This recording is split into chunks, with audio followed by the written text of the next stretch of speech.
Mesdames, Messieurs, donc j'avais prévu de venir ici à Brest pour plusieurs motifs. Le premier était de me rendre à l'île Longue pour visiter la force océanique stratégique. Et je remercie les autorités qui m'ont permis de réussir ce déplacement. Je voulais ainsi marquer, dans une totale discrétion d'ailleurs, l'exigence qui est la nôtre de maintenir la capacité de dissuasion nucléaire, qui est la condition de notre indépendance et aussi une force utile à la paix. La dissuasion nucléaire repose sur deux composantes, une composante aérienne et une composante maritime, avec les 4 sous-marins SNLE.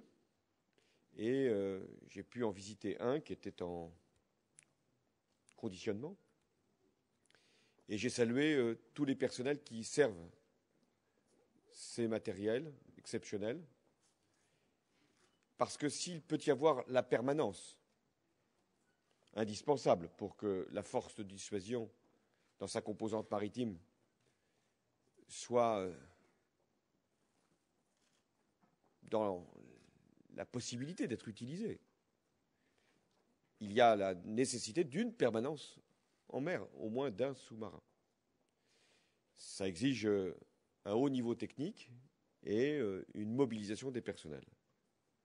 La dimension humaine de l'effort de défense, au-delà de ce que les budgets doivent prévoir, est une composante essentielle de notre capacité.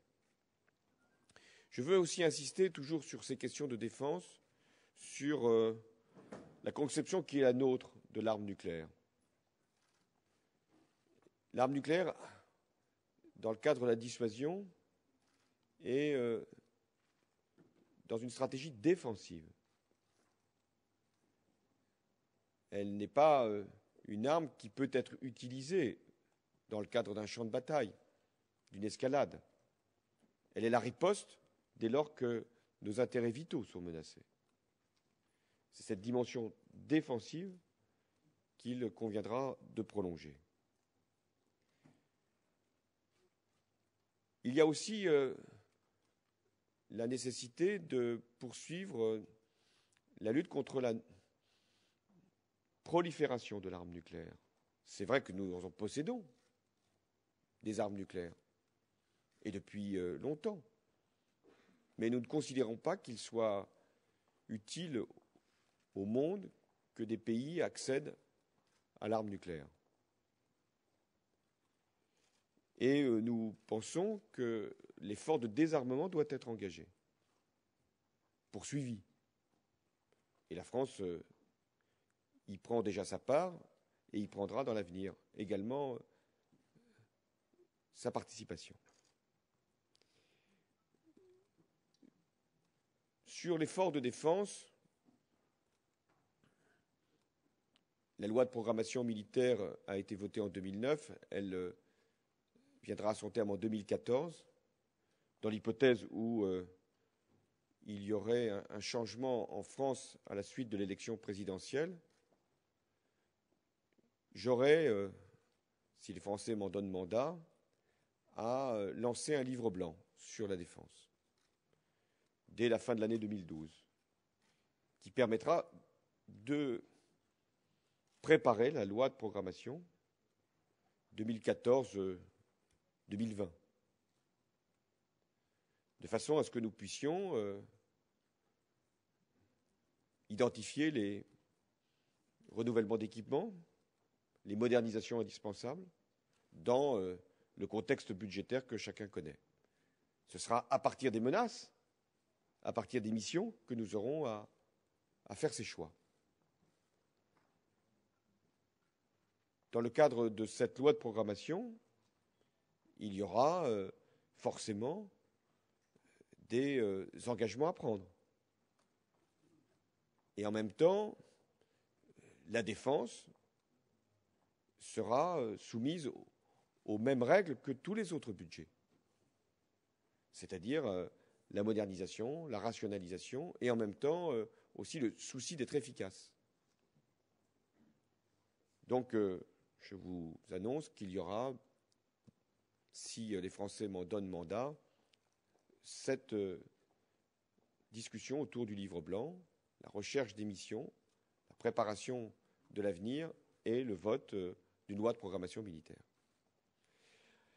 Ça, c'était pour ma matinée. Ensuite, certains ont pu assister à cette rencontre.